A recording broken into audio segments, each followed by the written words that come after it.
दुनिया में बड़े बड़े होटल्स हैं, बड़े बड़े किचन्स हैं, जहां हजारों लोगों का खाना बनता है।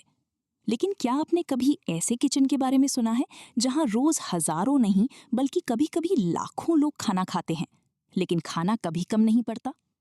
एक ऐसी जगह जहां चूल्हे पर 7 बर्तन एक के ऊपर एक रखे जाते हैं, और हैरानी की बात यह है कि सबसे ऊपर वाला बर्तन सबसे पहले पकता है। आज हम बात करेंगे पुरी के श्री जगन्नाथ मंदिर की उस पवित्र रसोई की, जिसे दुनिया की सबसे बड़ी रसोई माना जाता है, और जहां माना जाता है कि आज भी माता लक्ष्मी स्वयं खाना बनाती हैं। पुरी के इस मंदिर में भगवान जगन्नाथ को दारू ब्रह्मा कहा गया है। कहते हैं कि भगवान यहाँ खाना खाने आते हैं। पुराणों के अनुसार भगवान विष्णु जब चारों धाम की यात्रा पर निकलते हैं तो वो बद्रीनाथ में स्नान करते हैं, द्वारका में वस्त्र पहनते हैं, रामेश्वरम में विश्राम करते हैं, और जब उन्हें भूख लगती है तो वो पुरी आकर भोजन करते हैं। इस भोजन को तैयार करने का जिम्मा स्वयं माता लक्ष्मी ने उठाया है। मान्यता है कि मंदिर की रसोई में जो भी बनता है उसकी देखरेख माता लक्ष्मी करती हैं।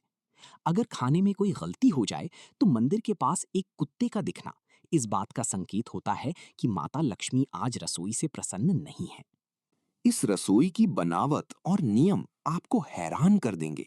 इसमें लगभग 240 चूल्हे हैं और 600 से ज्यादा सुवारा यानी पुजारी रसोइये काम करते हैं।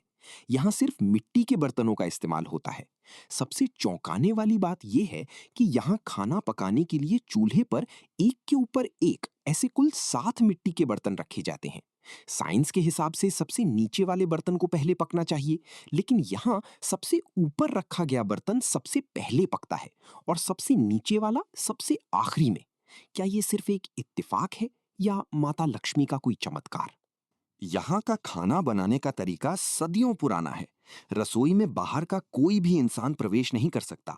यहाँ तक कि जो पानी इस्तेमाल होता है वो मंदिर के अंदर के 2 विशेष कुओं से आता है, जिन्हें गंगा और यमुना कहा जाता है। खाना पकाते वक्त रसोइये अपनी नाक और मुंह पर कपड़ा बांधते हैं ताकि उनकी सांस भी खाने को न छुए।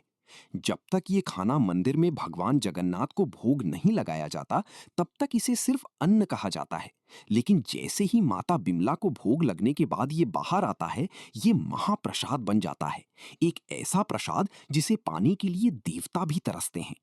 एक और चमत्कार जो हर किसी को सोचने पर मजबूर कर देता है, वो है इसकी मात्रा, क्वांटिटी। मंदिर में रोज कितने भक्त आएंगे ये किसी को नहीं पता होता। कभी 20,000 तो कभी 2 लाख। लेकिन रसोई में खाना हमेशा उतना ही बनता है जितना रोज बनता है। हैरानी की बात यह है कि इतने सालों में कभी भी प्रसाद कम नहीं पड़ा और ना ही कभी व्यर्थ होकर फेंकना पड़ा। जैसे ही मंदिर के द्वार बंद होते हैं, प्रसाद अपने आप समाप्त हो जाता है, मानो जैसे भगवान ने अपने हर एक भक्त का हिसाब पहले से ही कर रखा हो।